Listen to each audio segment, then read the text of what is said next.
going on? Just want to see.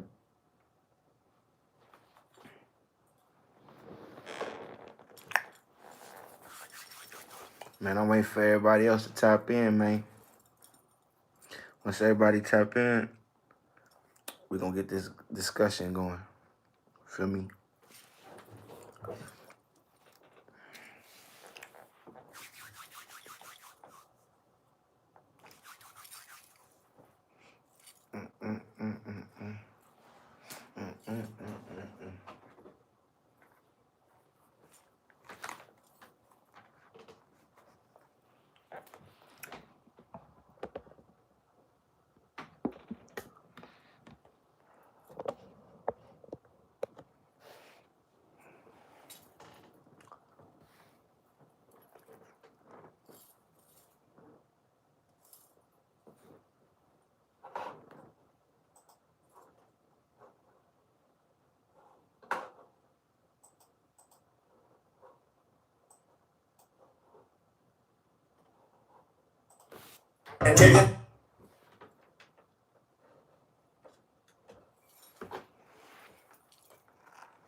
I need more people tapped in, man.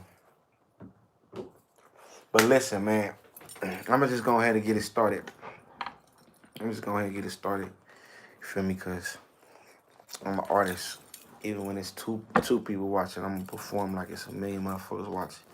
But anyway, OG Monster Kody, man. He from A-Tray Gangsters. Kind of like a legend. You know, I've been doing my research on them all on YouTube and shit. YouTube is a very useful tool. But listen, matter of fact, before I even get more into it, you already know what's going down, man. It's your boy Young Woo. This is On The Block News, man. Hit that like, hit that subscribe button if y'all ain't already subscribed.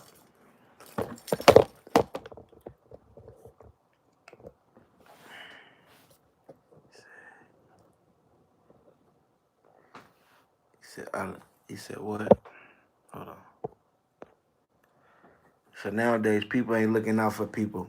On everything, on my mama. That's what I want to talk about, man, because, man, this gang shit. Like, I spoke on this before, like, how I don't agree with gang politics. You feel me? Like, what happened to, like, ain't no way a person of his status, which is legendary all around LA, you know, for his cripping, you feel me? Being a gang member, period. He wrote a book. That nigga wrote a book. He made 800 and damn near $1 million off his book too. You feel me? We know it was worth way more. He probably could have, if he would have kept all the publishing, he'd still be making money to this day. You feel me? So they bought the book and they making money off of it. You feel me? If he had known, I'm pretty sure he would have kept all his publishing to it. Probably still got it. But ain't no way he should have been homeless, man, at time of death, if that's true. You know, like, what happened to your OGs having love for your, like, nobody look out for nobody no more. It just seems like nobody give a fuck. It don't matter what gang you from. Motherfuckers don't give a fuck. Like, you feel me? Like, that's an example of why motherfuckers shouldn't even gangbang. You feel me? Like, kids that's looking up to gang members and shit, they shouldn't even want to gangbang, knowing that you could put in so much work for your neighborhood, so much work for the color rag you banging. You feel me? Still, you know. The rest in peace to that man. No, rest in peace to Monster Kody. I'm on my mama. I'm finna order that nigga book. It's called Monster. It's called Monster,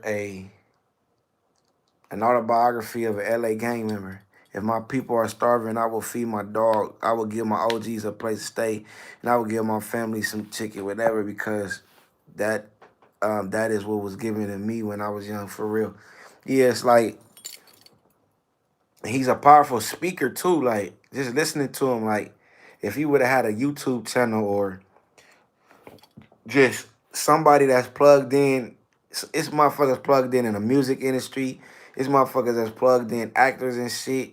Like, why aren't celebrities going back to the communities that they came from and giving opportunities to their people? Like, real shit. Like, it ain't even about really giving them a place to stay. Like give them an opportunity to make. Because the best thing you can do for a motherfucker is allow them to make their own money and you know shit like that. Take care of themselves type shit. You know.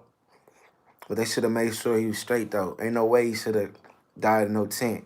I I want to learn more about it though. I want to learn a little more about it though because like, did he die in a tent because he was living there, or did somebody set up the tent and and kill him and take him there type shit? You know. Shout out to the Bloods from Lewis Park, 209 Stockton, Lewis Park. We help each other, man. Shout out to y'all, man, on everything. Uh, y'all got a lot of Asians in y'all gang too, huh? Feel me? Cause I know the Asians in my hood. You feel me? Cause in my hood, I'm from the Pueblos. You feel me? So we a blood neighborhood too. Project.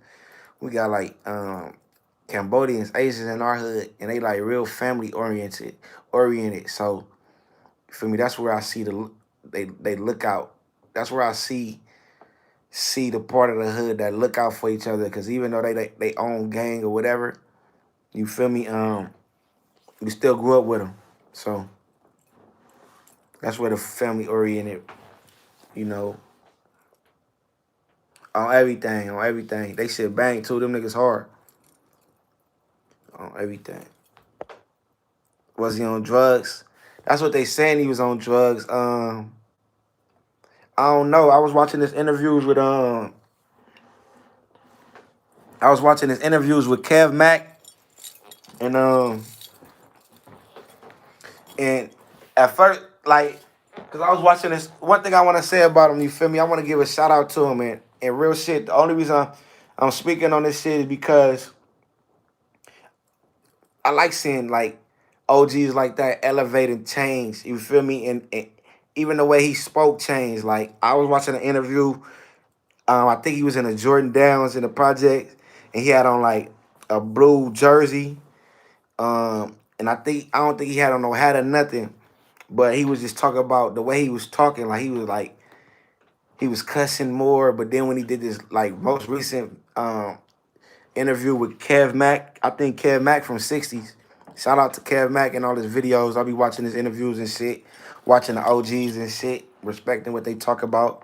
Um, but when he had the glasses on, he did kind of look different. But when he took the glasses off, I'm like, yeah, that's him. Like he don't look like.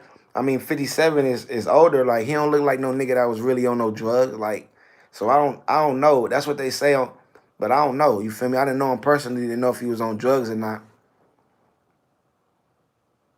But even being on drugs, like that's OG though. You feel me? That's OG put in work for the hood type shit. You know, like nigga, he paved the way for it. Not just the Crips in his neighborhood. You feel me? Or Crips period. Just for gang members period. You feel me? I was watching his interview. He said he went on TV with Dub C and he said something about unity, and then that's when the eight trays and the families they got cool and shit like that, and they gave each other territory or whatever like that. They was fight territory that they was fighting for at first. So I admire that shit. That's the word I was looking for. I admire that shit. Like I admire intelligence. I admire the fact that that nigga went to the pen. You feel me? He gangster all the way. But when you hear that nigga talk, or how he think, like how he looked at gangbanging like as being a soldier, the way he phrases words, the way he puts his sentences together, the way he wrote that book, of course it was worth more than what they paid him, But I feel like it's lessons to be learned here because you feel me? That's why we gotta own our own shit, our masters. Like we gotta read them deals, It ain't how it was back then. You feel me? We living in a world of free information. The shit that they was hiding from us, shit that we didn't know, the shit that they don't teach us in schools, you can learn on YouTube, nigga. You can go to motherfucking Google, nigga. You can learn everything you need to know that they ain't teaching you. So we gotta learn. We gotta read. We gotta educate ourselves on publishing and what's the other word? Publishing and distribution.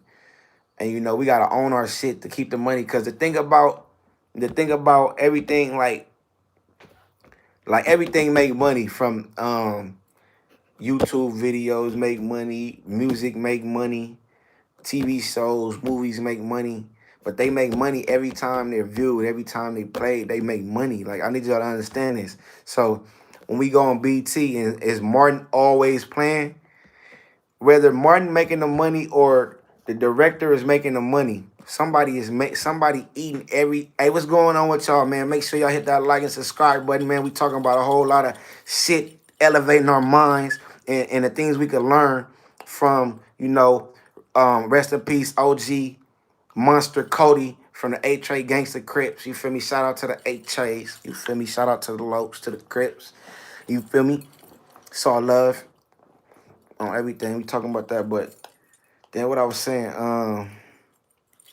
damn, I forgot what I was on. Mr. Cody. Oh yeah, about the publishing and hey, what's going on with you about the publishing and the distribution deals? Because every time something get viewed, it make money. Like every time y'all watch Vlad TV, he get paid. Every time y'all watch No Jumper, he get paid. Every time y'all watch the Truth Teller TV, he get paid. The Game Splitter TV, he get paid. Every time somebody buy OG Monster Kody book, every time on Amazon, whatever, nigga, somebody getting paid. You feel me? And the thing is, if he would have, I don't know how his deal was structured back then because I wasn't right there with him. I don't read the deal. I don't know nothing too much about the deal. But I know that his book is still making money. Somebody's still making money off his book. So if he had structured the deal right, it was no way he would have died in that situation because, like, I know how to read like a motherfucker. Like, don't get me wrong, but I prefer audio books or whatever. So I was looking for the fucking audio book. I looked for it on YouTube, and I listened to 30 minutes of the book. Man, I'm finna buy that motherfucker, and I'm gonna listen to it later. Like, he got real detailed in that motherfucker. You feel me? Like, that nigga is a real legend. Like, not just on no gangster shit. Like I'm just talking about coming from the street and just having so much intelligence, so much knowledge, and how you so much growth. You feel me? I let her see that even though he a crip, he from the blue team, whatever. Like, that shit don't mean nothing to me. Like, I like to learn from motherfuckers that know shit. Like, so if a nigga a blood, he getting money and he got knowledge. Oh, I admire that. He a crip, got knowledge, whatever. I admire that. Take care of your. Oh, I admire that. You feel me? Real shit. But it's no way Monster Kody should have died being homeless. Period. Like, if he put in, like, I know he put in that much work because when he said nobody has denied what he's done. Nobody has went against what he's done. And he gets respect. But I want to know, is this gang bang respect, this street respect, is that shit worth it? Like, is it street credit and all that? What you done in the street, like, is it worth it? Like, because they say street credit don't work in banks. You feel me? So it made me starting to like rethink the whole thing. Like, is this shit what we thought was worth it? Like, was this shit all an illusion? On the real, what we was we taught the wrong way? On everything, was we repping some shit that, well, we always knew what it lead to, death or the pen. We never heard that it led to wealth or the bank. You feel me? So we already knew we was getting ourselves into, but like, he been gangbanging since, like, he died at 57. I think he been gangbanging since like 9 or 11. That nigga been gangbanging since 11, bro. Straight banging since 11. So that's 40, nigga. That's 46. He been gangbanging more years than he haven't. And at 30 minutes, he got into so much details of what they had him do to initiate into the gang, and so much shit he did for the gang, and how he got his name and everything. And you mean to tell me after all that work, nigga can put in all that work for the hood and love the hood so much, and that's what a nigga get in return? That's what a nigga get in return. Like, you mean like niggas didn't kill for the hood, niggas didn't see niggas die from the hood, niggas didn't lost people from the hood, niggas didn't retaliated for the hood, and then when a nigga doing bad, nigga can't run to nobody from the hood? Like, what you doing this shit for? Like, what we doing this shit for? Like, we need to reconsider all this shit. Like, that shit sound good. That shit sound good in the music. That shit look good on YouTube. That shit look good in the movies. Nigga, that shit look good. That shit sound good, but the reality of it, my nigga. Make sure y'all hit that like, make sure y'all hit that subscribe button, man. On everything. Make sure, listen, drop them comments. Let me know y'all fucking with me, man. Real shit. We talking about the gang politics. We talk about how how OGs are ending up, or the status that they pass away at. You feel me? Like, I don't want to go out like that. Like, straight up. Like, long story short, I don't want to go out like that. Like, I've been really thinking about this shit. Like, really thinking about this shit, cause nigga catch cases, like, period. Like, not even just on no gang shit. Like, in general. Like, as a young black male. Like, because, like, our lives is at danger every time we step outside. You feel me? And he made it to 57. So that's a long amount of years for, a gang member, active gang member. So, you feel me, a soldier, a trooper, you feel me, a military soldier, the Navy, you feel me. So that's a long time to live, like, but I don't wanna, I don't wanna, I don't wanna be so popular, so famous, you feel me, or has sold so much of my music, so much of my product, you feel me, and then give all away my ownership to where that before I go, I got nothing to leave for my family. You feel me? I'm before I go, I cannot die broke. Like, I need y'all to understand this shit. I cannot see myself dying broke. Like, that shit can't happen, man. That shit cannot happen. Like, so we can learn a lesson. Like, you jump in the streets. Now you see the toughest gangster. You feel me? Most respect to that man. You feel me? I don't know him personally, like I said, but I admire him. I admire his intelligence. I admire his growth, his elevation, the things he stood for. I understood him. You feel me? I'm still watching more interviews of him because I want to learn more. I want to read the book. I want to hear the audio book. You feel me? I want to read the book, whatever I gotta do. You feel me? Like, and I pray the money get to his family. You feel me? Because he deserve to be paid for that shit, man. On everything, that nigga made I think he said like 850,000 off that book. But you gotta think about it. Like, the book's still making money. So if that's all he made, he sold it. Nigga, they done made 100 million off that book, nigga. They done made 200 million off that book.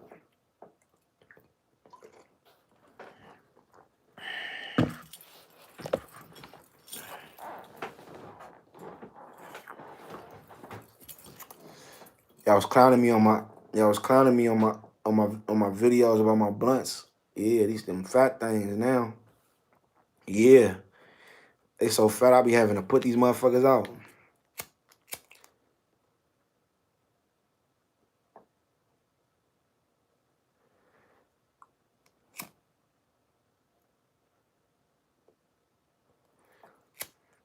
Motherfuckers can respect you so much, but respect is not love. Like, I need y'all to understand that shit. Yeah.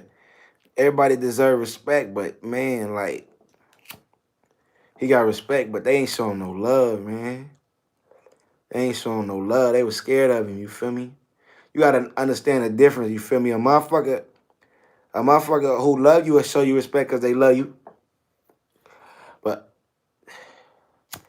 I don't like woods like that. I don't know how to roll them that good anyway. To be honest, I was smoking swishers and shit, but I started smoking swishers. I'm on these hemp blunts now. Feel me? I just like how they smoke. I put a nice amount of weed in them. Feel me? I ain't smoking no tobacco no more. Cause I don't smoke cigarettes. Never have, and I don't. I probably hit a cigarette twice in my life when I was a kid. I don't fuck with that. But I used to smoke blacks and shit. I'm trying to stay away from the tobacco. Like, I like weed, so.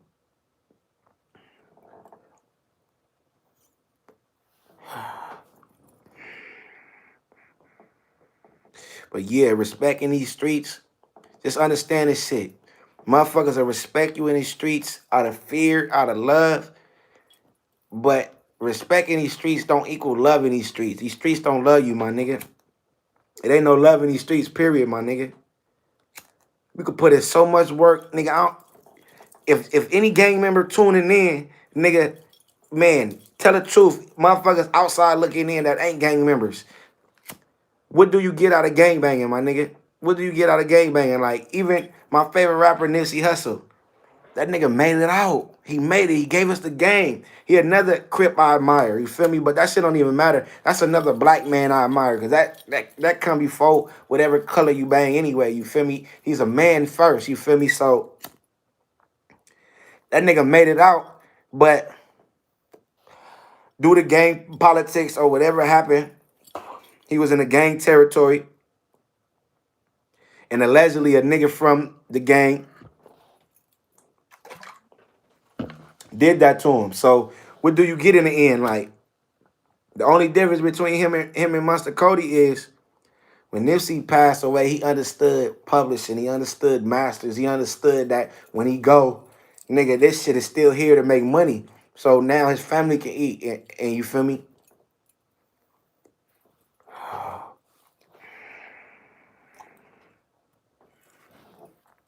Make sure y'all hit that like and subscribe button, man.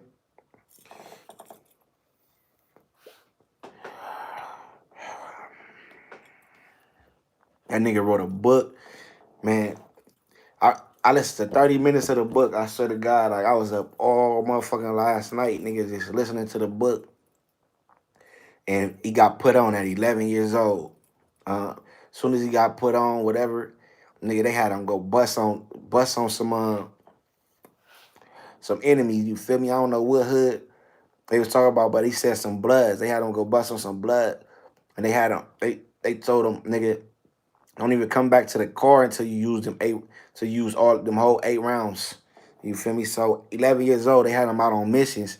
But you gotta understand that gang banging in general, this is why motherfuckers get older and they understand what they was doing as kids didn't make no sense like that. Gang banging was started by kids. I'm gonna repeat that shit, my nigga. Gang banging was started by kids, nigga. 15, 16-year-olds, my nigga. Raymond Washington and Tookie Williams, nigga. Everything, well, they Crips, whatever, but it probably was gang banging before then. But I heard everybody was hustlers. Everybody was really about getting money. And, you know, beefing when it come to money type shit, not really on some gang shit. The gang type shit, warring over shit like that really started because of young people. But yeah, the niggas who started the Crips and shit, I don't know who started the Bloods. You feel me? I'm not even gonna say which hood started the Bloods because I don't know that. But they say that Raymond Washington and Tookie Williams, they started the Crips. But they was kids when they started it. Like, they mind wasn't even fully developed yet. Like, you feel me? Like, so how much sense do that make that motherfuckers doing shit that motherfuckers really dying over shit, you feel me, when they grown as fuck over some shit that some kids started. And at the end of the day, I don't give a fuck what you talk about. It was kind of like self-destruction. Niggas be getting high off shit and be like, niggas be looking at other homies like, niggas be mad at a nigga like, they'd be mad at a nigga like me, jeweled up like I am. You feel me, with all this jewelry on. They probably be on some PCP. You feel me? I'm just speaking in general on some Sherman, some off whatever the fuck they do. Look at this nigga. Nigga. Look at this nigga. Think y'all out with them chains on. Nigga, what you done did for the set though, nigga? What you done did for the set though, nigga? Let's go get the enemies though, nigga. Let's go right now, nigga. Let's go right now. Come on then, nigga. Let's go. Nigga, you just scream this shit out at the top of your lungs, nigga. I don't know who tapped wires out, nigga. On everything, you feel me? Real shit. And you want me to go on a mission with you right now. Man, rest in peace to OG Monster Kody, man. Oh, everything. I had to speak on this shit though. He passed away about a month ago. You feel me? Because it's crazy because when he first passed away, I had I had started watching this video some more and shit. And all you get is your face on a t-shirt. That's it. And guess what? I swear to God, from any hood, pay attention to how they love to rock your face on a shirt. Pay attention to that shit. They love it. They turn it to they treat it like a fashion show. Ooh, check me out though. Flicking it up. Flicking it up. They got the drink in their hand. They got the weed in their hand. They flossing money with you on a t-shirt. But when you was alive, you probably had a clothing brand. Like me, you feel me? Block material clothing, you feel me? Probably got a clothing brand, you feel me? Niggas probably, you feel me? It's some of my haters, they might not even want to wear my clothing brand, but they'll let us see my face on the shirt though. They'll let her wear that though. They'll cheat, they'll frown up when a nigga say, nigga, I just started a business. Nigga, man, come support my business, come spend some money with me. Nigga, I ain't finna go spend no money with that nigga. They don't want to do that. But they'll go spend some money on a new fit with your face on the motherfucker though. When you die. 2 weeks, they screaming your name, they saying RIP. Tops, they saying your name. After that, life goes on. Life goes on, man.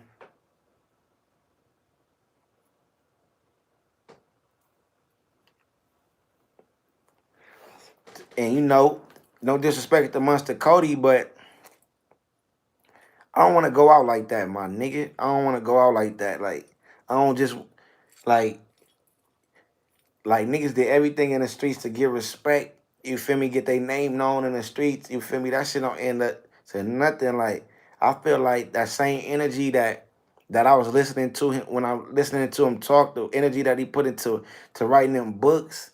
I feel like that nigga could have been a billionaire, man, if the energy was channeled right. You feel me? Like, cause when he talk, motherfuckers listen. Like, he could have had them. He could have had young motherfuckers holding cameras for him. You feel me? Like, for real, like a real powerful voice out here. You feel me? Had my ears. He got my ears right now. You feel me? I admire some of the shit a lot of the shit he was saying. Like, you feel me? A lot of the shit. A lot of the shit. I don't know how true it was, but they say that that movie South Central was made after his book, but I couldn't confirm that. I couldn't find that on no documents nowhere over the internet. Listen, man, make sure y'all hit that like. Make sure y'all hit that subscribe button, man. Let me know y'all fucking with me, man. Let me know y'all fucking with me, man. But listen, on everything, like, I know a lot of niggas with a lot of rap, nigga. I know some killer nigga with a whole lot of status. But you feel me? They pockets ain't the fattest. You feel me? Like, to me, that's backwards. Like, I think that over time, you feel me? The reason why gangbanging ain't the thing to do no more, because at the end of the day, like, when motherfuckers get older, they understand it's about money. You feel me? So, like, if I'm gonna have money and respect, like, of course I'm not no bitch. Of course I'm not no punk. Of course you can't mark me out. Of course I'm not nobody to play with. But I'm not a boxer. You feel me? I'm not a boxer. Um, yeah, it's a war in the trenches, but now I'm in a position to where I ain't gotta be in the trenches. So nigga can just stay about the way of the trenches. You feel me? So nigga wanna be known for being, you feel me, be famous and be known for positive shit. Like, that nigga got some nice music. You feel me? That nigga got bars. That nigga getting money. Yeah, that's what I want my name known for, my respect for. Like, that nigga stand on morals, even though he is getting money. That nigga ain't sold his soul for no money. You feel me? That nigga, he grew, but he didn't change. Yeah, he grew, but he didn't change. When I say about that is, like, I always been me. Always been the same nigga. You feel me? It's just I got smarter. I educated myself more. I'm constantly educating myself. You feel me? 5 years from now, I'm gonna be even more educated, more intelligent. Every day, nigga, I learn shit. I try to keep my mind learning. I try to keep You feel me? That's how I do it. That's how I do it. That's how you gotta do it. Like you can't be a motherfucker who just content and think you know everything on everything because you a vegetable if you ain't learning every day. Straight up, you just going to work every day to work that 9 to 5. Like even the 95, like even the 9 to 5 is better than choosing to dedicate your whole life to gangbanging. I'm just saying because shit, when you die or the job, they got life insurance. I'm just saying. I'm just saying. Oh yeah, you lose your job, they got that unemployment. You can still eat. Yeah, you resign from that job, you could go find another job. Feel me? But this gangbang shit is different because once you from a gang, you supposed to remain from that gang. So you always a gang member. You always got to keep your head on a swivel, and you catch felonies. You feel me? You lose family members. You lose friends. You feel me? You just take a whole bunch of losses. You sacrificing. All you doing is sacrificing and taking losses in this gangbang shit. Period. Sacrificing your freedom. You sacrificing your life. You sacrificing the next man's life.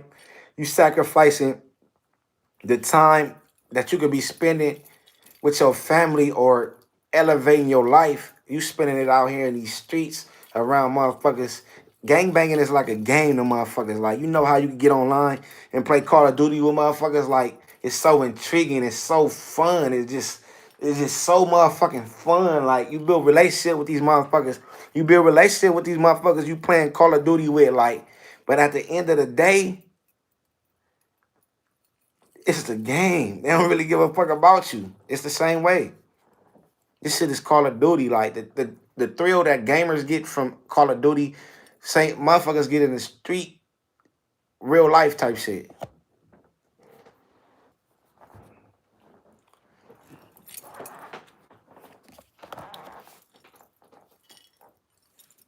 Check me out though. Bust down, bust down.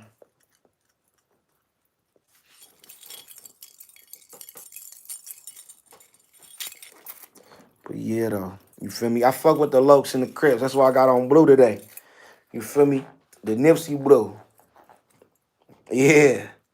You feel me?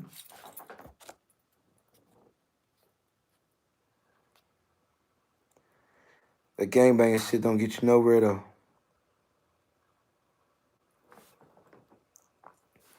Man, and the back door is always open. That's what you gotta understand. That's another thing about it. Like, all right, Monster Kody, he was respected. He was called a Monster Kody, Monster. So motherfuckers was, for a fact, motherfuckers was scared of him. Motherfuckers was scared of him. So of course you're gonna get respect. Of course you're gonna be feared. You're gonna get respect. But fear ain't love. You feel me? Respect don't mean love because I respect everybody. You feel me? And I expect everybody to respect me, but I don't think everybody love me. You feel me? Them two different things.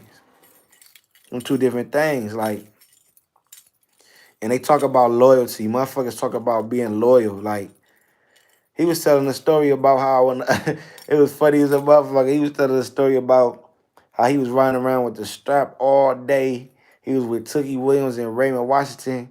You feel me? Hungry as a motherfucker. You feel me?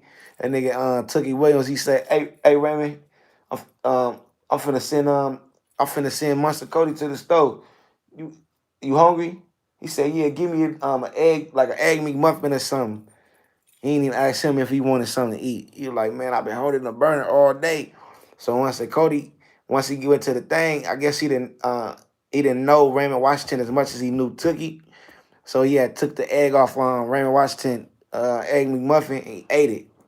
Nigga was hungry, like man, motherfucker won't even feed you when you hungry. Like, how many times I wanna know this. When anybody ever been homeless or anybody ever went through some shit, like how many times you call on the gang and they come through for you? I just want to know, like, if anybody, when y'all call on somebody, how often do they come through for y'all? Or who do y'all call on and then they come through for y'all? Because me, I ain't never called on you feel me? The only male I ever called on for help is my daddy, my nigga. on me, my daddy. Other than that, nigga, I'ma call, you feel me, my mama, you feel me, on my woman. You feel me? Like, I got too much pride to call another nigga anyway. I handle my own business. Like, the shit I go through when I'm out in the streets, I'm out in the world, I handle that myself, my nigga. Handle that myself. So at the end of the day, you really only got you and, you know, like your family, or you feel me, your individual solid ones that's real, that's truly loyal to you, you feel me? But you know, I don't think I don't feel like he had nobody that loyal to him if he was able to die like that, you feel me? But like I said, somebody could have thrown him in the tent, you know? It's a part they probably ain't telling us. I'm finna look up the story right now.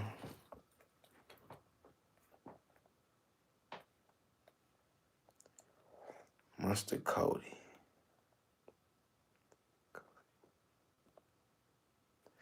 They said he died in a tent. He was in San Diego, Oceanside, California. Guess that's San Diego County. His name was Saniyaki Saniyaka Shakur. He had changed his name. His original, of course, his birth name was Cody. Cody Scott. Or I'm finna read to y'all this LA Times story. Make sure y'all hit that like. Make sure y'all hit that subscribe button. Make sure y'all hit that notification bell, man. Fuck with me. But listen, I'm finna read. Monster Kody Scott, former LA gang member who became a best-selling author, found dead at 57. Like I said, he was a best-selling author. That nigga made down there $1 million, but you know, once they tax that shit like 500,000. And when you do the math, that shit is really nothing, because you gotta think about it. Like I'm just thinking like me. If I get 500 bands right now, like I'm giving my mama like 50. That's 10% to her. You feel me? I'm finna go get a gang of jewelry. Spend like 100,000 on jewelry. I'm gonna probably spend 50,000 on clothes, 50,000 on cars. You see where I'm going here? Like I want to invest some. Like that's what I would do. So actually, that's a lot of money to me, because what I'll do with it. But to a motherfucker in the street who ain't got the a certain amount of financial literacy, which all of us don't. Like I don't even like I'm still learning financial literacy, like because my school ain't teach me this shit. You feel me? My parents was only able to teach me so much. Like I had to teach myself. Like it ain't about going to work every day, working 9 to 5, going to that job, working 10 years, retiring there. Nah, it's about, man, building generational wealth. You feel me? But let me get back into this. He was found dead at 57. Cody Scott was such a notorious neighborhood gangster that school children trembled at the thought of passing by his South Los Angeles home out of fear he'd pick a fight or steal their bikes and lunch money. That's like Butterfly, said Skip Townsend, a former gang member, now a community activist who works with Second Call, a community-based organization that serves high-risk individuals. It's like, man, my stomach gets jittery because we have no idea what Cody is going to do. Like I said, man, respect. Motherfuckers respect you out of fear. Like they know if they disrespect you, you gonna beat their ass. That ain't love. You feel me? So just imagine, because A-Trades, they're a pretty big hood. You feel me? Crips in general, it's a large amount of them.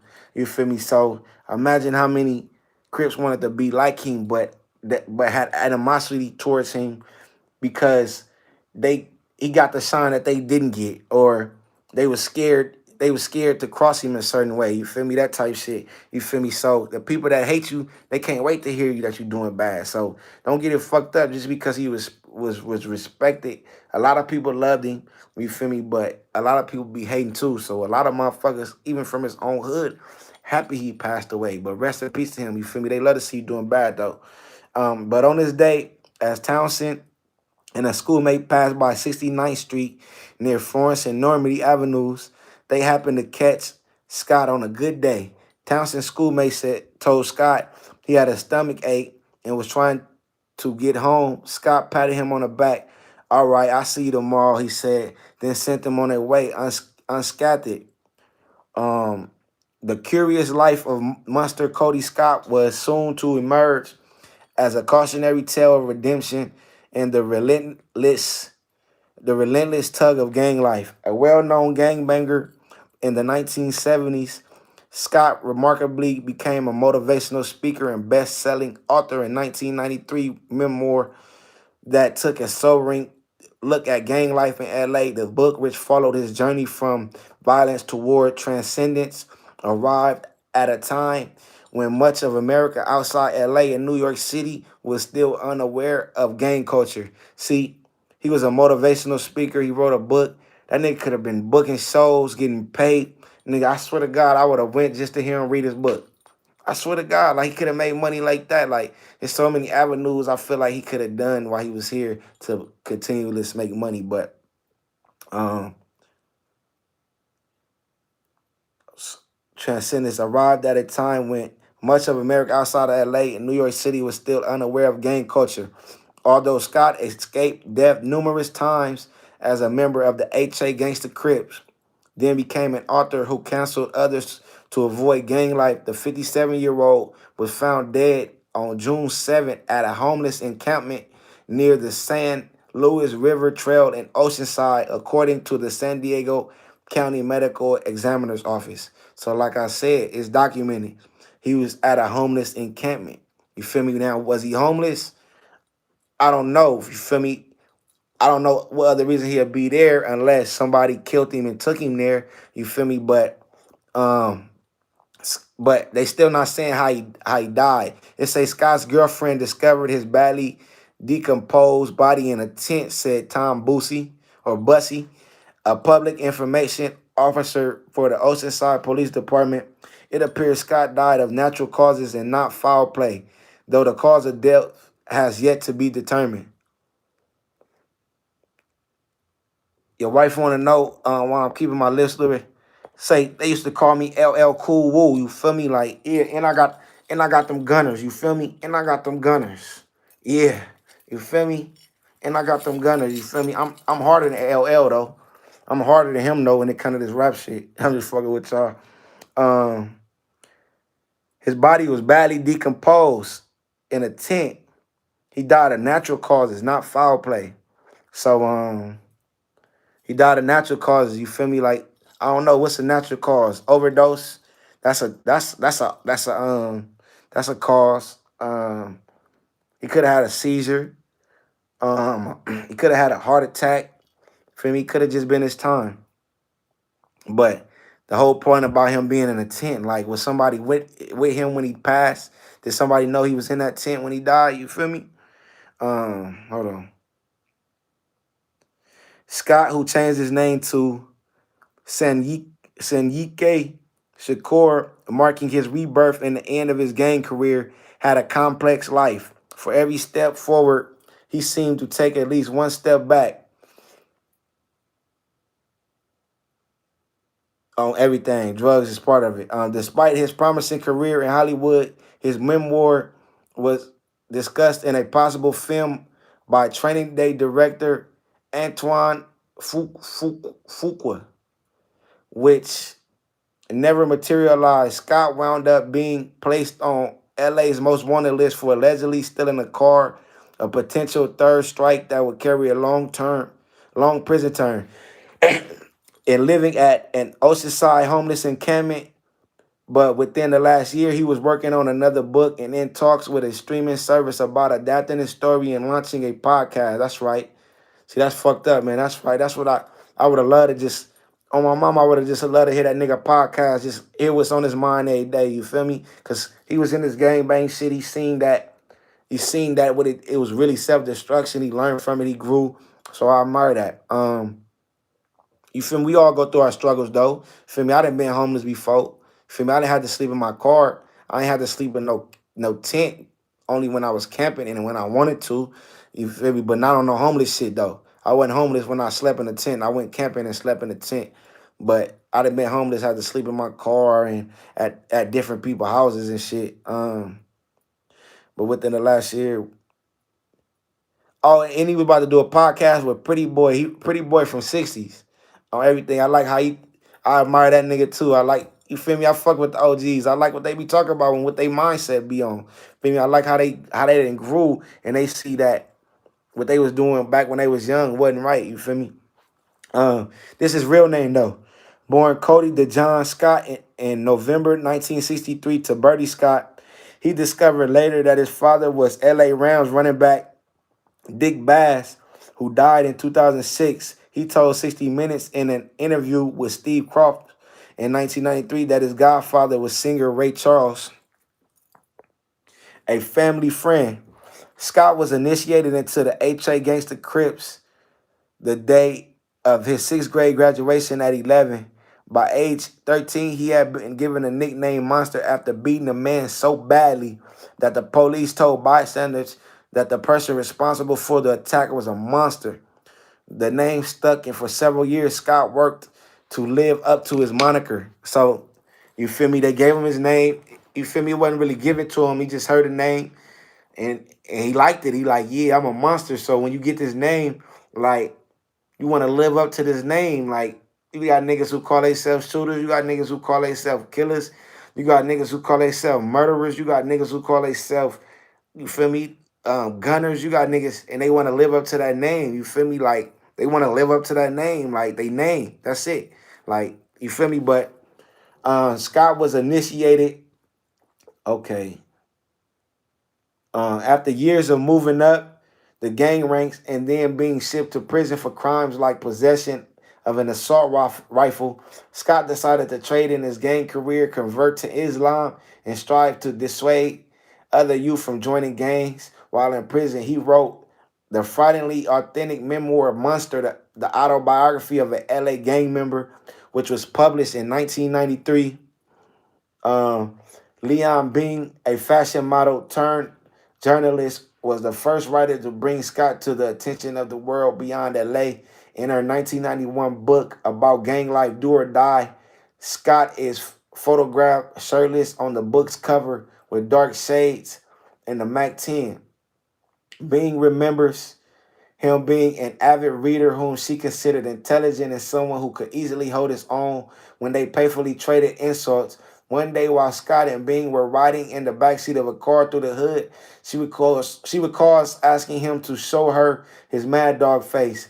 He took his cap and turned it around to the side the way a kid who was trying to look tough will, and he crossed his eyes and stuck the tip of his tongue outside of his mouth and said, "Scary, huh?" Bing recalled. People really respected him in the hood, and the people who were afraid of him, I think, were afraid of for all the wrong reasons. She added, he was not looking to show off strength. He was just who he was, and he wasn't a show off. At Scott's request, while he was incarcerated, Bing helped him coordinate a toy drive at a local children's hospital with then 15-year-old Bernard Cooper, a young member of the A-Trade Gangster Crips.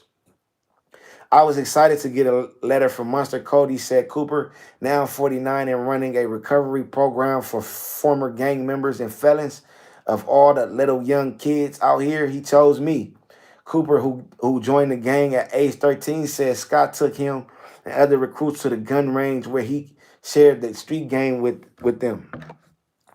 People just assume that he closed off because of the stories that they hear about him or whatever, but I've never had nothing but love from him. He said, even when he ran off with my mother's 25 automatic and my mother was chasing me around about it, he said he needed it, so I let him get it, even though he never gave it back.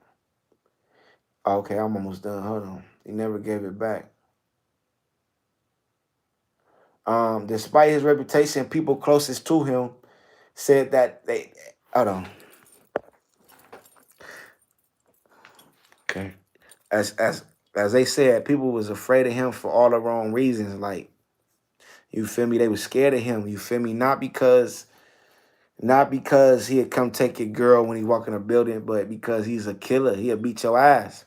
You feel me? And in the streets, we look at that as a good reason, but on some corporate business shit, you feel me? You could lose money like that. You feel me? Looking like being known as a criminal or be taken advantage of because when they see you as a criminal or not financially literate, you feel me? They feel like they could take advantage of you and all that. You feel me? But Of course, I heard about the violence and I also read it in the book, but I never met Monster Kody, said Senyike Shakur, Scott's youngest son. I always saw Pop.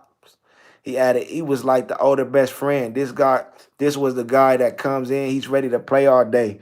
My mom was probably at home taking care of all the business and getting on our behind. He comes in, he wants to play, crack jokes, tickle, play, fight, things like that. Before Scott died, he also made amends with Smith. The two had grown up in the same neighborhood and knew each other's families, but when Smith joined a rival gang rolling 60s, they became enemies. In 1981, Smith was arrested for allegedly shooting Scott. Smith was found guilty, and a decade later, while both he and Scott were in prison, Smith wrote him a letter to congratulate him on his book. From there, they began sending letters back and forth. Early last year, the two talked about starting a podcast together that would detail their upbringing, their fallout, and eventual reconnection. But Smith struggled to get in contact with Scott, who was always on the go. A lot of youngsters could have seen, wow, these two big name rivals get together. So if they can get together, everybody else can turn around and say, well, if they can do it, we can do it, Smith said. Scott's son was pragmatic about the arc of his father's life. It's the underdog story. It may not have had its glorious ending, but shit, life isn't always a fairy tale. He said, as a man, as it can be, this guy was a compassionate guy. This guy was a loyal guy and a hell of a rider, just charismatic and people you love to be around. Okay, all right, that was the last paragraph about it. And that was the LA Times. That's what LA Times wrote about him, y'all. So yeah, he made the news. He went viral. You feel me? He low key made it in '93. You feel me? Like wrote a book that he won best selling author, and he got me ready to purchase the book and read the book. I'm gonna have to purchase on Audible because I just like listening and shit.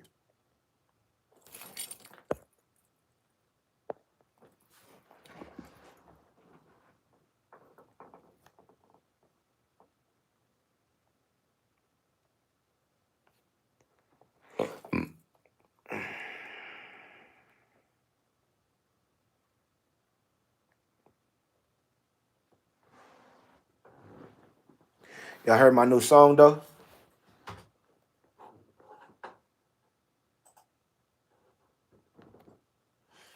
I got a couple of them. Hold on.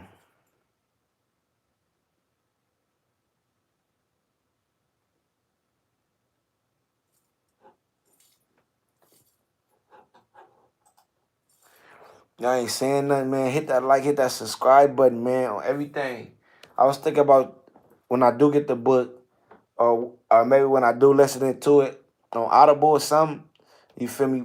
Like how many of y'all are tune in and tap in and listen to that motherfucker with me? You feel me? I'm gonna let the whole thing play.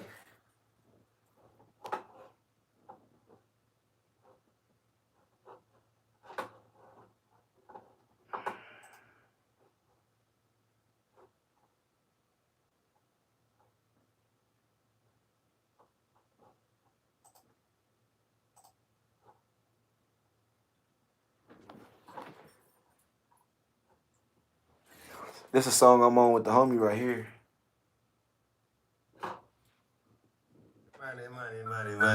Money. Sugar boy on the beat. This ain't nothing but a street hit.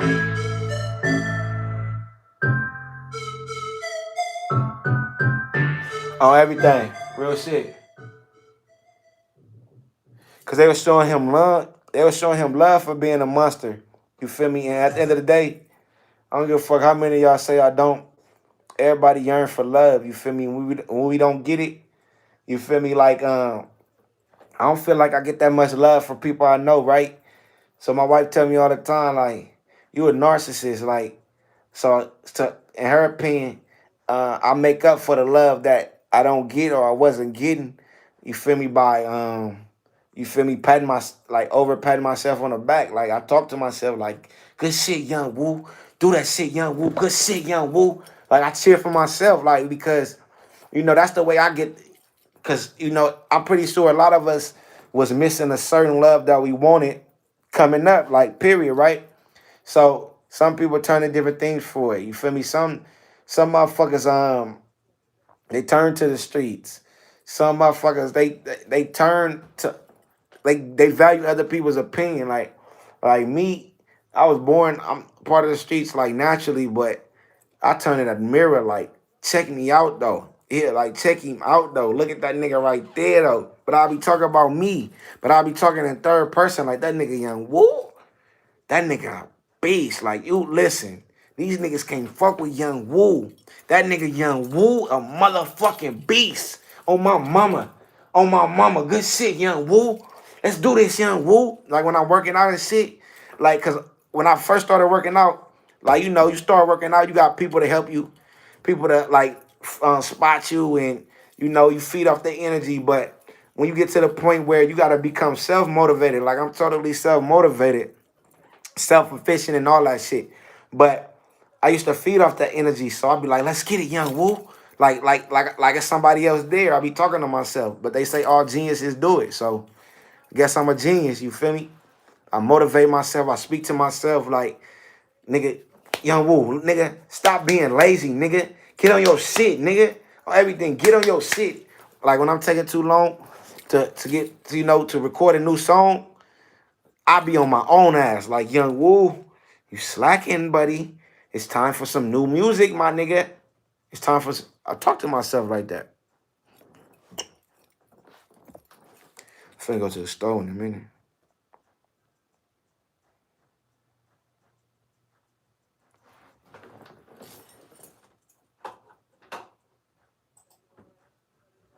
Money, all I see is a man.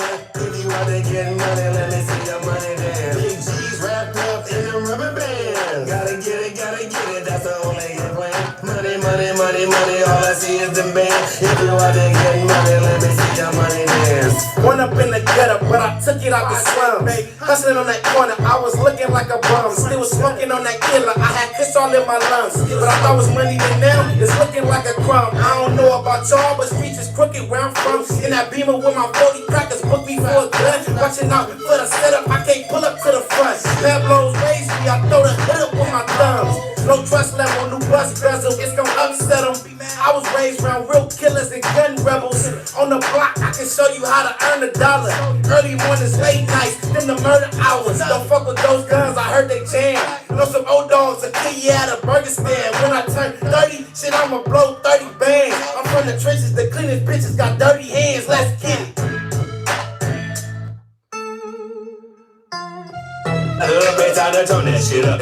Watch out the hook click up. It's a east side rider, thanks whole east side of the plantation. Oh, bitch, I represent my barrel. In the mix of the bricks, we call the pepper the real. That's all I do when I custom to. It's my deuces and foes. Them guns and real decent tall. So let my 50 be a counter for watch what come out your dental. But don't get wild on them kennel. We get it proper like Roscoe for you niggas that wanna dick or don't. Batter in the booth with the street with the instrumental. Play that simple, my nigga. We all can get a little mental.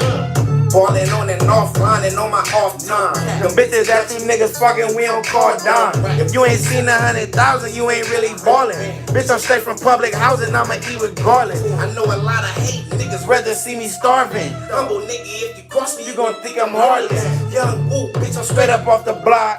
No cases, and I'm fighting cases for 2 blocks. No cap.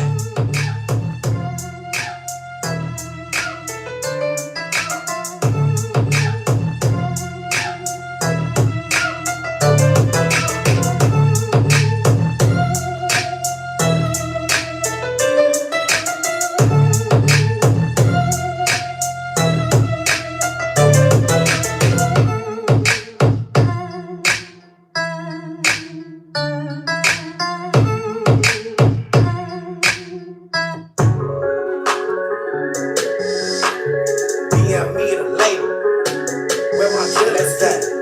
Where them killers at? Let's get it.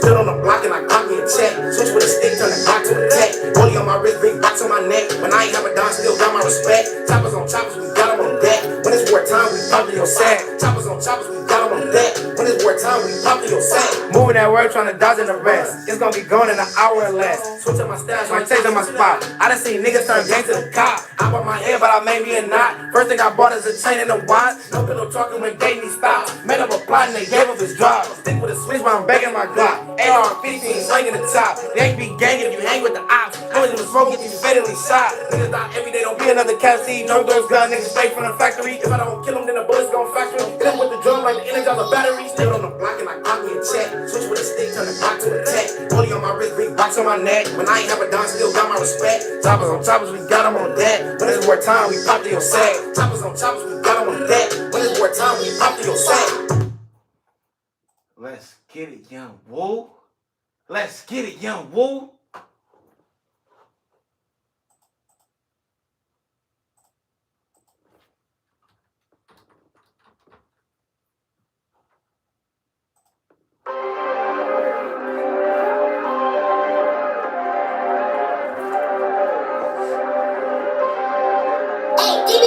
Same nigga offline, I ain't no rapping ass nigga. You ain't really getting money, why you capping, little nigga? Yeah, cost to be the boss, pay your taxes, little nigga. Speaking on my name is a hazard, little nigga. You ain't never did a drill up in the traffic with the killers. That's your big homie gun. Why you acting like a driller? Go toe tag some, stop half tagging niggas. I was right there on the block, they ain't trapping with the dealers. Day one in my hood, borderline, I'm still a resident. Pass me the Glock, I'm a puppet, I ain't hesitate. Fill up in the trenches, low key, I'm a veteran. Gotta keep it on me, cause my city it get treacherous. I can still eyeball a work and gotta measure it. Self-made nigga know this shit was not inherited. Even all the ops know I got the block jumping. My man pops was selling rock, now my rollie rocks bust. In case you missed the last bar, bitch, my watch flooded. Tell them niggas get off Instagram and go and pop something. You ain't seen no real money, nigga, you can stop fronting. Anything less than 100 pieces, really not nothing. The 40 is a compact, ain't till I got something. Like I'm Asian, I hit your block with sticks and chop something. In and out the hood, I run my team just like a mascot. Pistol in my lap, but I really need a stash spot. Probably up in game file, I'm watching out for crash cops. Take my background, I don't even need a backdrop. Ain't no smut on me, yeah, I got a clean resume. Still up on the block, still stuffing things every day. Put your Glock clean, you destroy it, you don't ever space. So I let them take me, nigga, I might have to catch a case. Y'all niggas is the type to call bitches with the band on the burner, and he still got caught slipping. If it's up, then it's up. Guarantee my dogs tripping, plead the fifth till they home. Until then, they all sitting loose lips, sink shifts. Never speak with y'all witness. You ain't them, you don't call. That you tryna talk business. Only fucking rich women, I attract boss bitches. Designer stove spurgeon, I got. What's a Garcia Vega? This a twisted hemp. This a twisted hemp rap.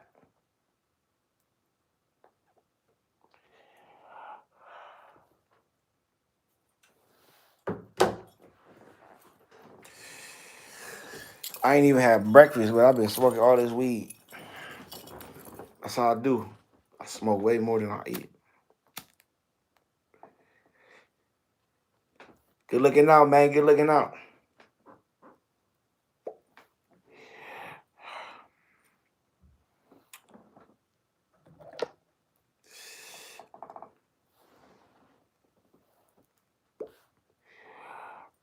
Now this a hemp blunt. It's a hemp blunt. No tobacco in it, man. Y'all be thinking y'all high. Y'all be high out that. Y'all be having that head rush off that tobacco. Like I just want to taste the weed, man.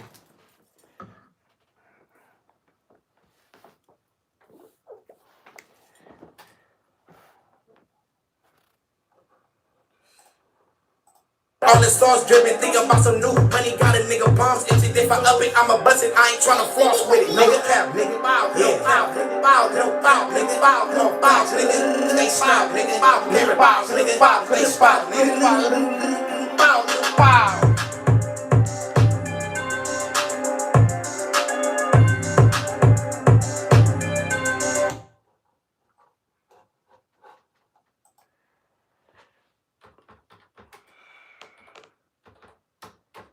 Fuck it, we finna listen to some Young Wu then.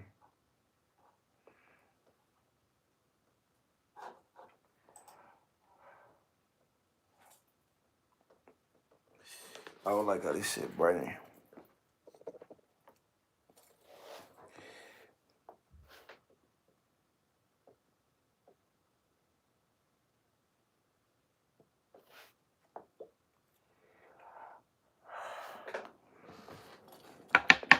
Hit that like, hit that subscribe button, man.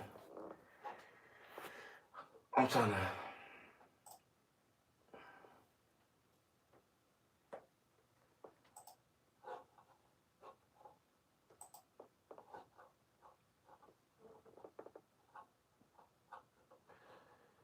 Choppers or choppers, we got about that. Gang life ain't it. OGs out here homeless and on dope. Straight up, like.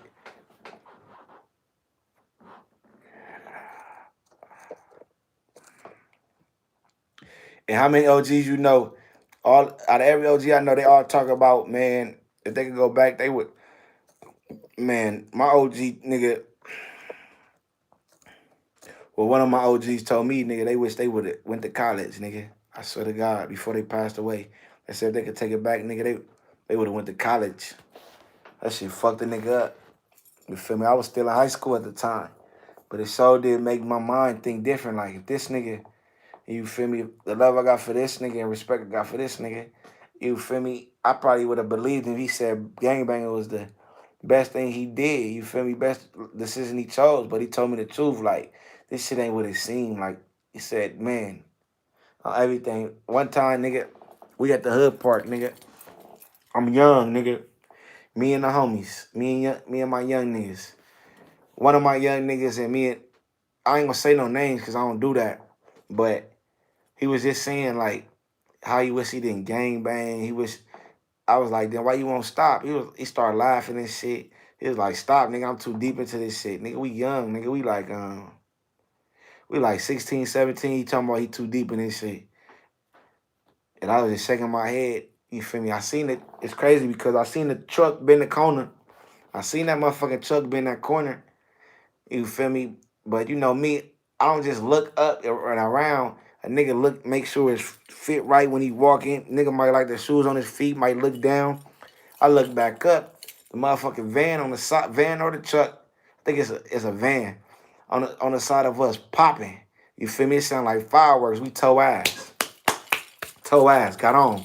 You feel me? Luckily, thankfully to God, you feel me? None of us lost our life. But the homie that just said he wanted to stop gangbanging, that nigga got shot. I don't know if he got shot twice or if one bullet just went through both his knees. You feel me? Then I had to pick him up with this hand, call 911 on this hand.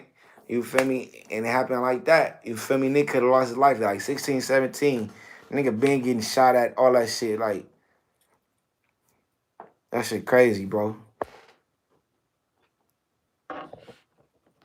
Cody passed at least last month and a half ago. Yeah, I know he passed that long ago, but I knew when he passed. I knew when he had passed and everything. But I had just learned that when he passed away, he was homeless. You feel me? And I was learning more about his book, learning more information about him as an individual. You feel me? And just wanted to speak on this gang banging life, getting you and shit. Oh, somebody else asked. He died like a month ago. Yeah, but you know, shit, police probably investigate cases for years. I'm not no police investigator, but you know, shit, I still wanted to learn more about this shit, you know. Yeah, man, I haven't read it or anything, but I listened to like 30 minutes of it that's on YouTube, man, and that shit's I know he talking about a lot of shit that's going on, but that shit is like music to my ears. You feel me? Like this gangster shit, this gang shit. I don't give a fuck what nobody say. Everybody love to hear about this shit. It's so intriguing and interesting. Did you watch? Yep. I'm on the fourth one right now. I'm like halfway into the fourth one right now.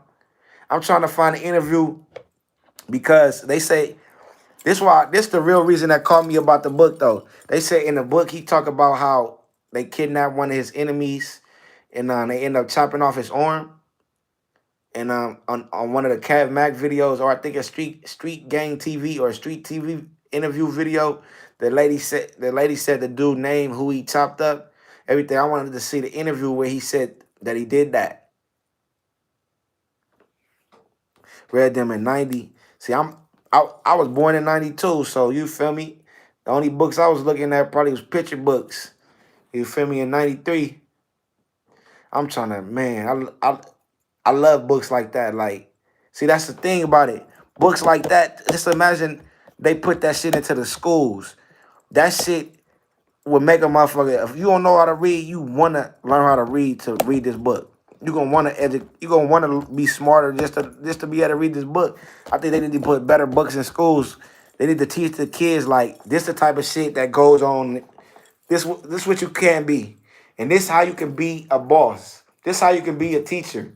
This is how you can build generational wealth. They need to start teaching us that. I was thinking about getting a book, like ordering it probably today. Order the book today. They need to teach kids how to do their motherfucking taxes and build credit. Yeah, but the thing is, look at how school is structured. Look at how prison is structured, and look at how jobs are structured. All right, they give you lunch and nutrition. Um, they give you lunch nutrition. They they tell you when to go to class. They tell you when to eat. Just like at work, they tell you what time to be there. They tell you what time your lunch break. So all school teaches you, unless you educate yourself on what you want to learn, all school there is to teach you is you're gonna be an employee or you're gonna be a prisoner, straight up. That's what they determine straight from school. All right, this guy is right here. He's gonna be a great hard worker. This guy right here is gonna be a hard time criminal. That's what they determining that. That's how they start building prisons and shit. Taught you how to read. Taught you how to read, Paru. I couldn't read till I read that book in jail. God, see what I'm saying? Now imagine they put books like that, like niggas in school, 6th, 7th, 8th grade, are starting to gangbang. Teach them this shit. Teach them about the real realities of this gangbanging shit from a real gang member and tell his story. Teach us his story in school so we know about how you could turn out. You feel me? Teach us Nipsey Hussle's story. Teach us, shit like that. Shit we really can learn from, my nigga. Shit that can really help us in life. Teach us about Jeff Bezos. Teach us about Warren Buffett. Teach us about Grant Cardone. Teach us about them rich ass niggas.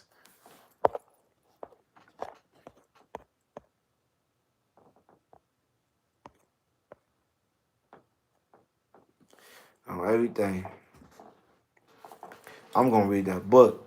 But when I play, no, I don't think I want to read it though. Malcolm X is pretty inspirational. He was in the streets. On my mama, I watched the movie like multiple times, and I want to read the book too. But my thing is, I be chilling, I be smoking. Like I just want to chill. Like right now, turn the motherfucking audio on and go live with y'all or something, and I'm gonna listen to it on audio, and then we can do the commentary, chop it up like that. That's what I'm gonna do. I'm gonna do it the whole way. It's gonna be a long ass live, however long it take the book to go through. I know in audio it'd be faster than reading, so it'll probably be like 2 hours on me. Man, Kush, OG. That's all I smoke. I still got the other weed that I put in a brownie like 2 weeks ago. I don't even want to. I don't like how I was tasting, so I ain't smoking that shit. Man, he was a beast in real life. He was respected in real life, and that's why when hold on, y'all.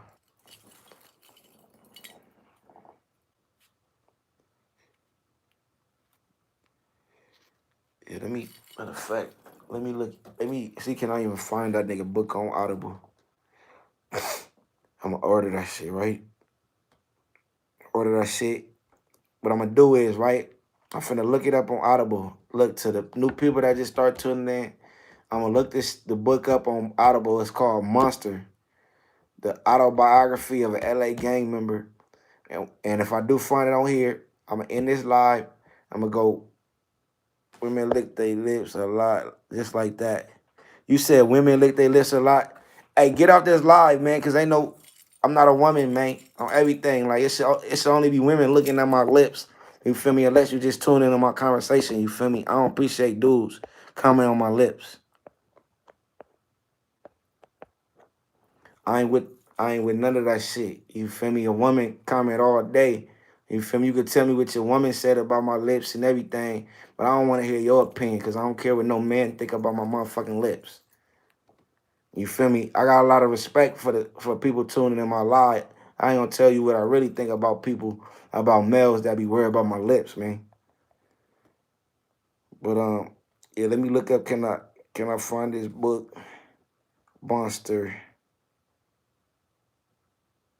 Kody book? Let's see. It's on Audible. If it's on Audible, I'm gonna play it out loud. We're gonna comment on it. We're gonna chill. I'm gonna smoke. You feel me? But before I do, I'm gonna end this live, and then I'll go to the stove. Feel me? I got all my bunts. I just need some to drink. I need to eat something, get some breakfast type shit, and then we gonna vibe out on everything. But first I still gotta see if they even got it. See, it's on Amazon, but that's the fucking book, the actual book. Like, there's no need for me to just have no actual book because I be on the go. I be doing other things. I don't. You feel me? I can read like a motherfucker. I see. I just read the fuck out that story about him and shit on LA Times. I'd rather listen to it.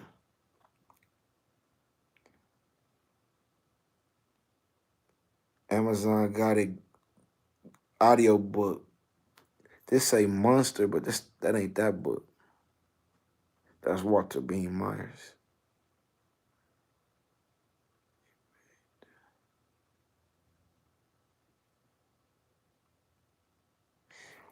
Monster Monster Kody no Monster Kody audio book. Audio book. Is Audible expensive? To be honest, I don't know because I don't.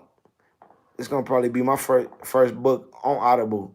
I had a lot of the books I listen to and read, or my audio books I listen to, be on YouTube. Like I listen to 48 Laws of Power.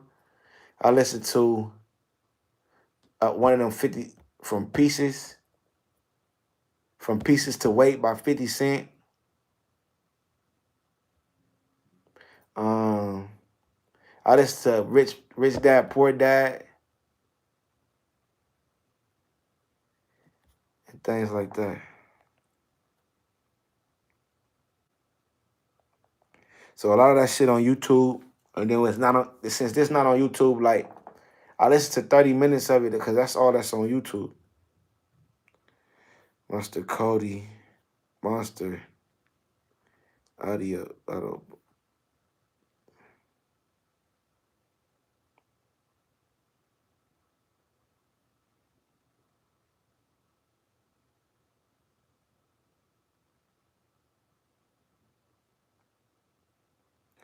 That said an ebook. I don't want no fucking ebook, man.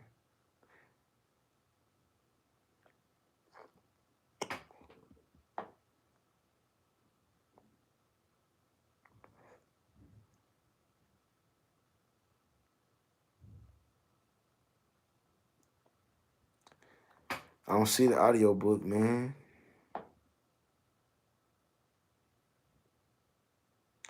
But you know what? Shit, they got the 30-minute snippet on YouTube. I'll watch that with y'all and shit.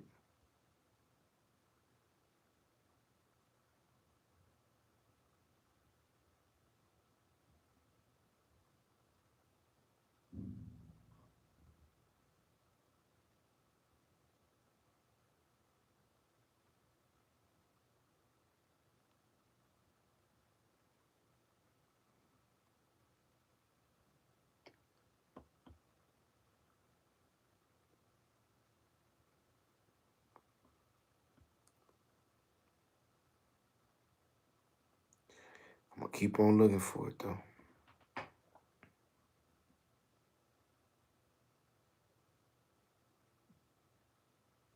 How the fuck they ain't gonna have this book on Audible and then that's stupid, man. That's that bullshit. That bullshit, man.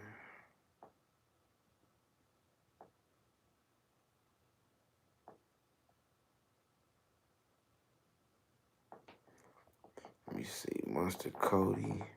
Monster Kody book.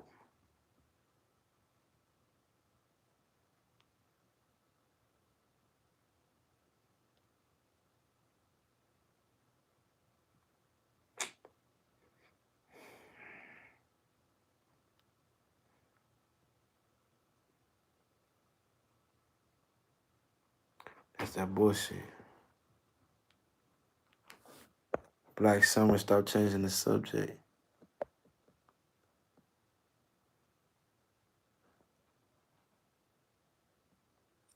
Black Summer production. I need people to read more books. Oh yeah, that's another audio book I listen to. The Art of War. I listen to that book too.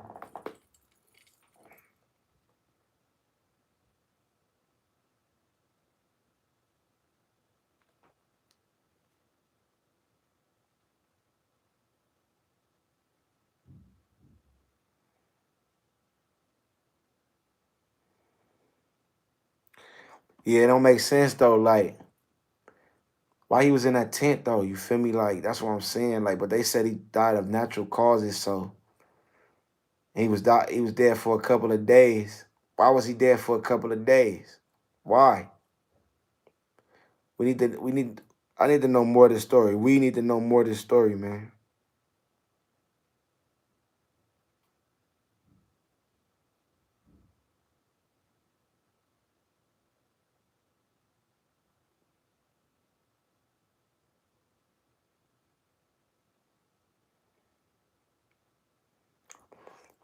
You know who else I fuck with? I admire with the shit they be talking about, how they move. That nigga Filthy Rich. I think I I think is he from Oakland? I think he from Oakland. I'm not even sure.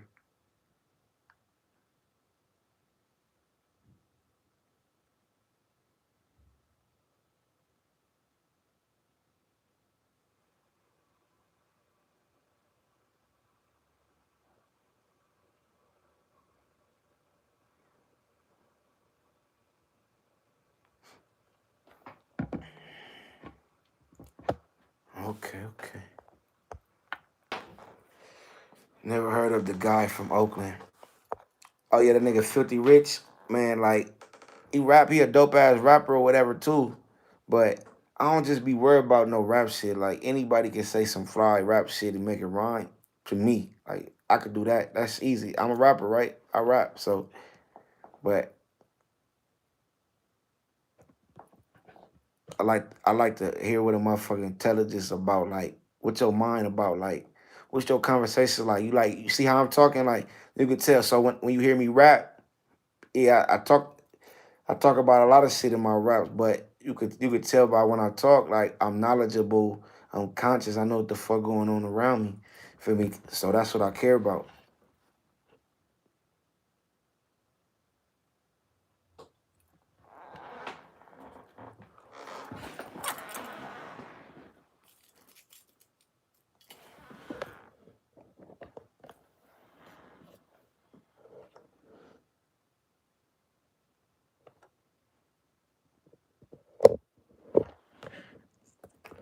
I like Cole and Kendrick. I like Cole and Kendrick.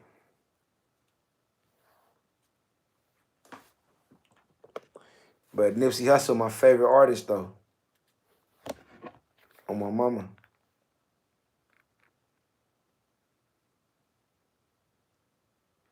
I got some reactions. I did a gang of reactions today too. I'm gonna post them motherfuckers today too.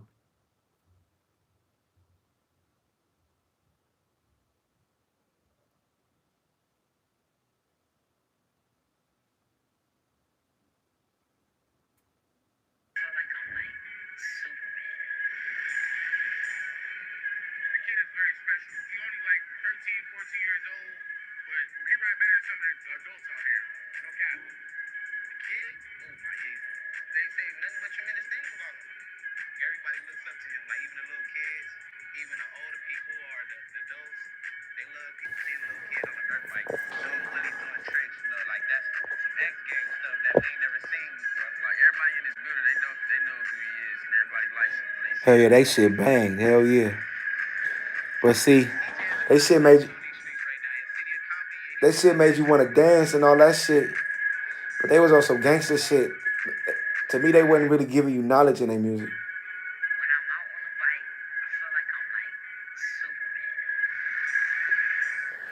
Baby just tagged me up in this right here. Look at this young nigga on a beast.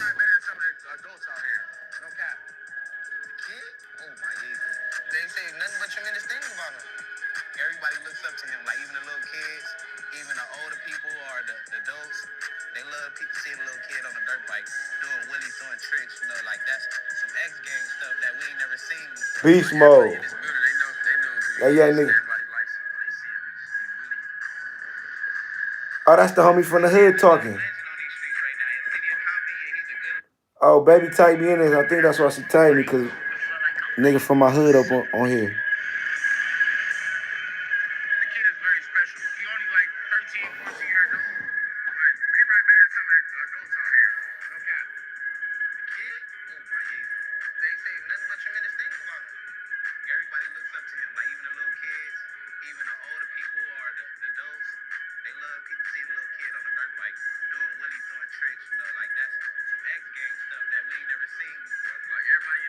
That nigga from my hood right there. Nigga with the two braids to the back.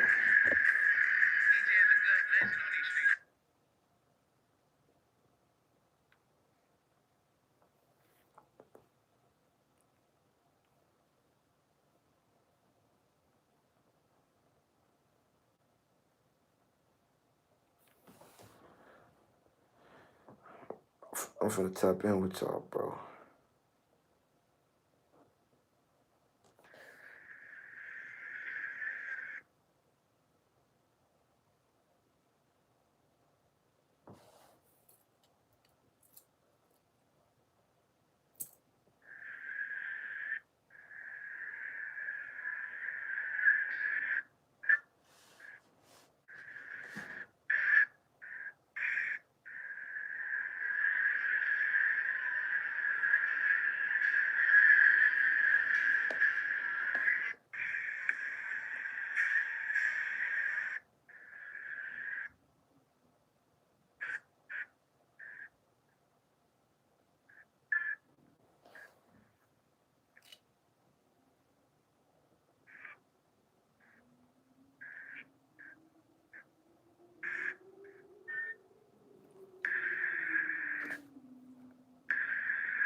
Nah, I ain't heard anything else about it.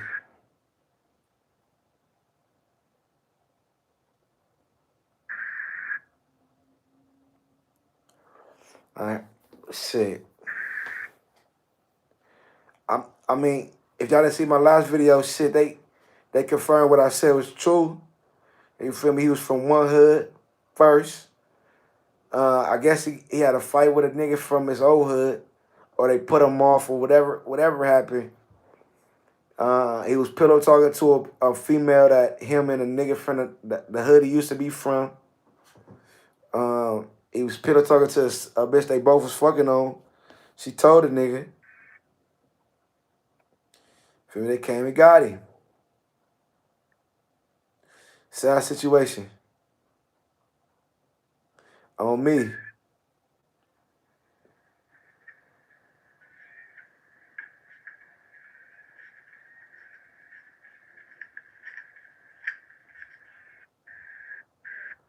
Yeah, that shit was crazy because I ain't never seen.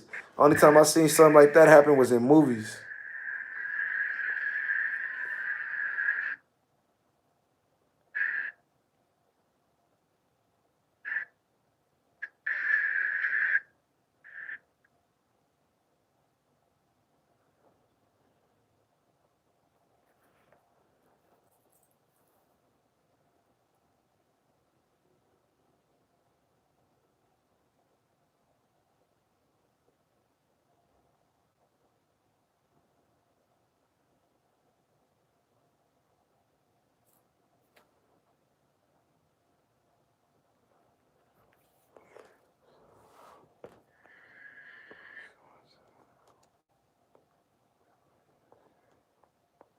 on everything. I wasn't gonna post it on my page because shit, YouTube, yeah, you fuck around and get a strike on your YouTube for that. They took a risk. Eventually, YouTube gonna take that video down. Watch.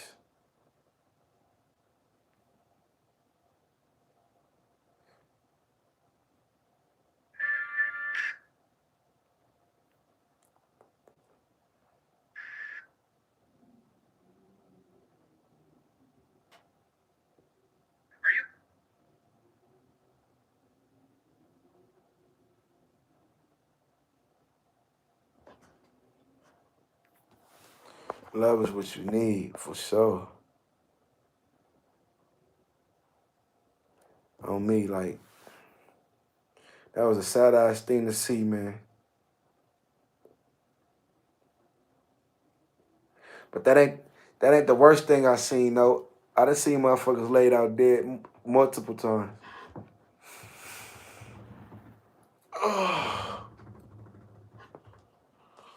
Oh, shit. What the fuck I'm gonna eat, man? Closest to you would do you.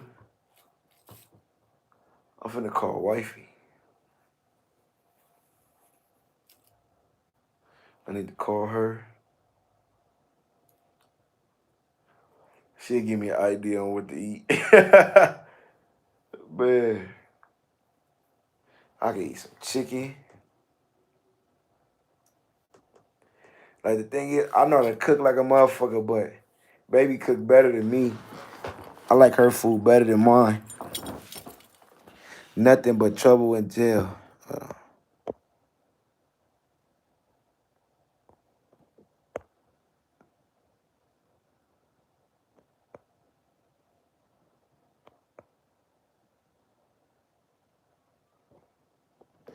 He tried to show us before he went on everything.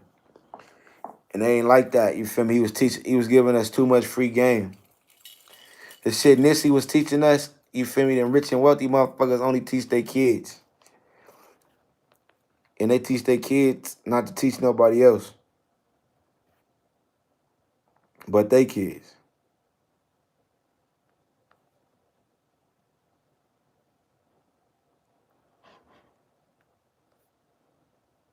Gang of homies. It's a gang. He got a gang of homies. He put in too much work to go out like that. Bam! Look how Blueface did this nigga. Yeah, my watch is real, bro. Both of them. All my jewelry real, to be honest with you.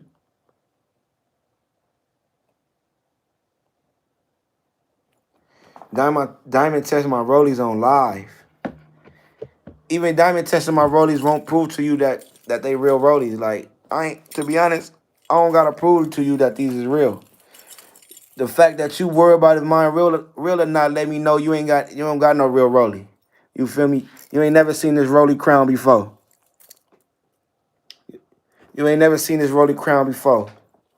Feel me? My jewelers could tell you they real. I can send you to my jewelers if you try and cop one.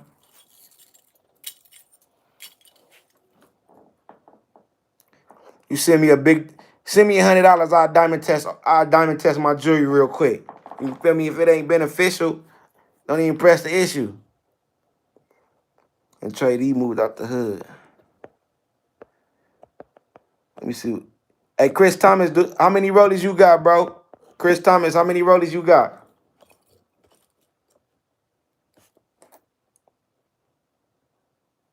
Bus, all that shit. I don't wear no fake shit, nigga. I don't wear no fake shit, nigga. Presidential, nigga.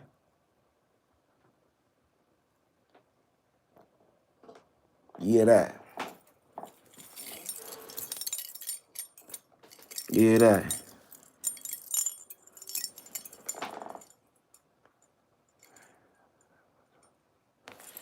You talk about my jury too much. On everything, you worry about my jury too much, bro. I don't like that, my nigga. Stop worrying about my jury. You feel me? I'll kill over these.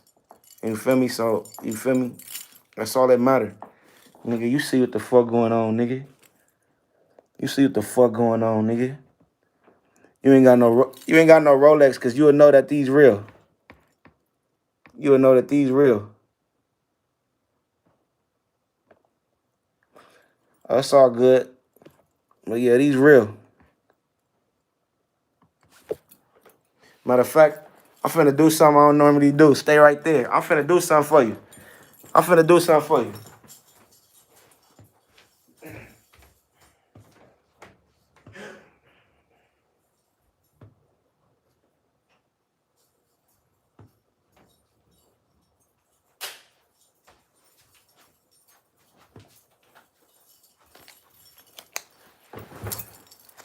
See that? Hold on. I ain't trying to get poo shiesty, so let me hide the numbers. You feel me? You see that? Hold on. Man. I can go buy another one right now.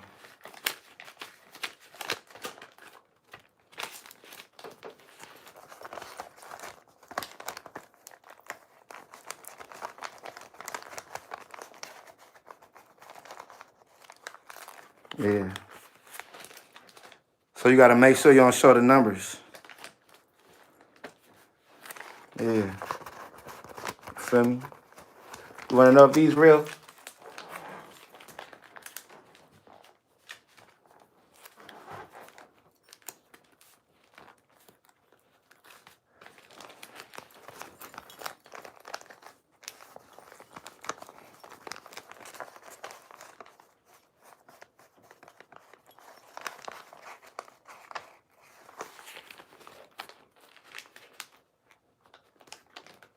Hold on.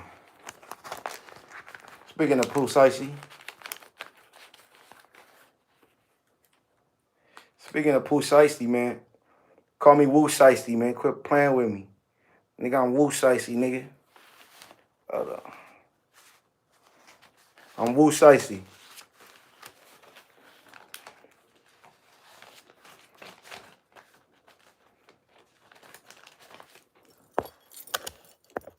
I can go buy another rollie right now. I brought him up one time to whom while I was talking about him.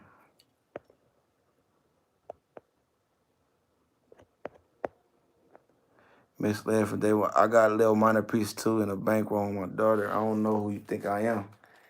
Shit, I mean, you feel me? I ain't doubting who you is, but you feel me? You know, you asked me was my shit real. I mean, I ain't finna go buy no fake ones, man. You feel me? I ain't finna go buy no fake ones. Man.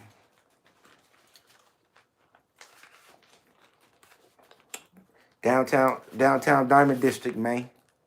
They get you right, man. Listen, holla at Rafaela, man. Holla at Diamond Doctor, man.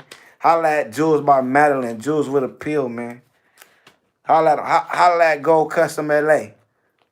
Tell them Young Woo sent you.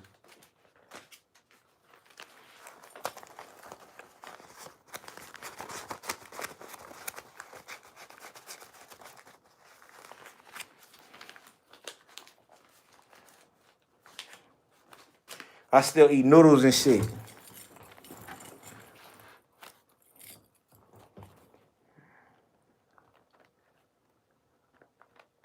Nah, but my shit real though.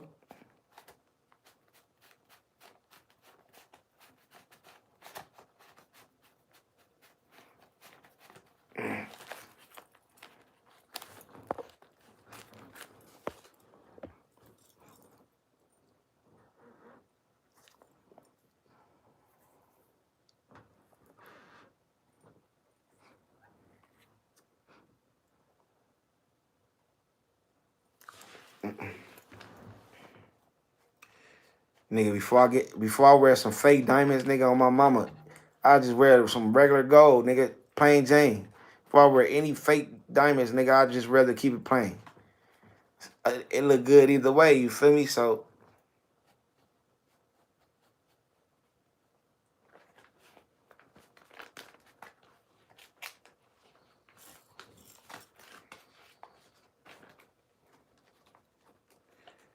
You get nothing in return.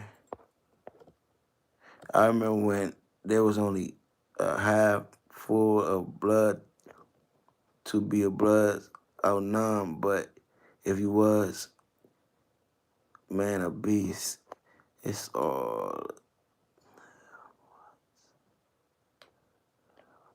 Hey man, shout out to Watts. I fuck with you too, bro. I'm just fucking with you, popping my shit a little. But let me tell y'all something. One thing about me, like, I don't wear fake shit or none of that, but I don't like I don't tell people what I spent on shit either. Like, you know, our rappers be like, I got half a million jewelry. I'm not about to tell you how much worth of jewelry I got. Like, you feel me? Like Fabulous said, son, I'm from Brooklyn. What it look like? You feel me?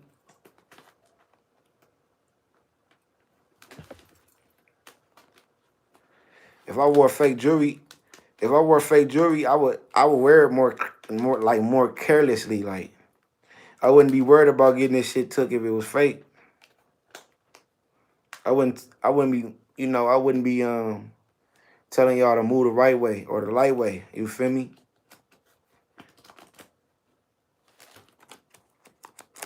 Yeah. Couple racks. Couple racks. I could buy me a rollie right now. But I don't want to.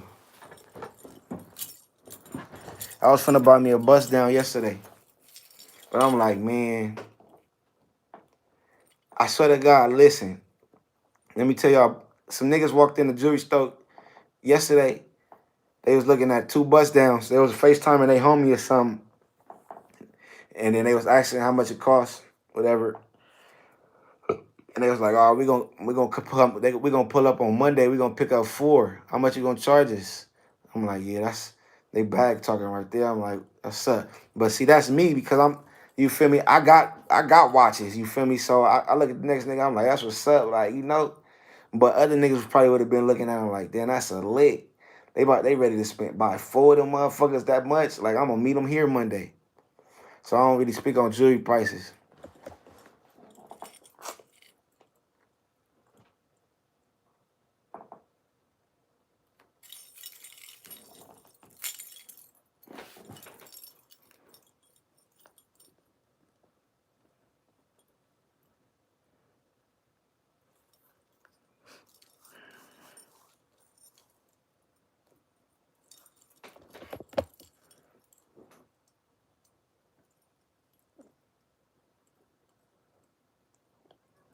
Check it out.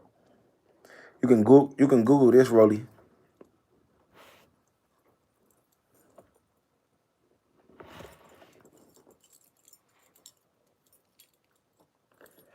This Cuban bracelet right here, this 18 karat gold. Feel me? This 18 karat gold. Yeah. Shit don't mean nothing though. This jewelry shit don't mean nothing. I want some motherfucking land, nigga. I swear to God, I think about that shit every day. Nigga need some land, man.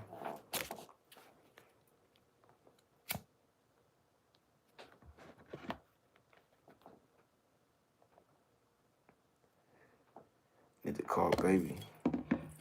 Matter of fact, let me text her real quick. I'm gonna hit her on Instagram. Man, I was finna buy me a bust down chain yesterday. I was finna buy me a bust down Cuban bracelet, bust down Cuban chain. But, I spent some money on wifey. I went there for her. You feel me? It's gonna. I ain't. I ain't even gonna cap to y'all. I went to the jeweler yesterday, and I spent some for. I bought some for wifey, but it ain't gonna be done for like 5 or 6 weeks.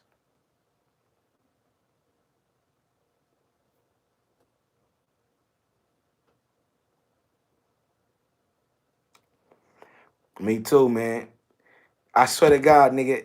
I invested in Hold on. I had 12 cent.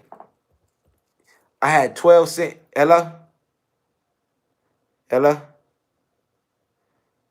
babe, you good? Hello.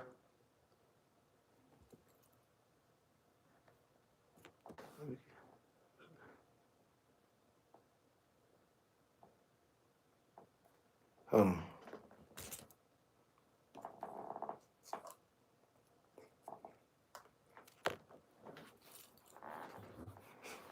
This is my backup phone.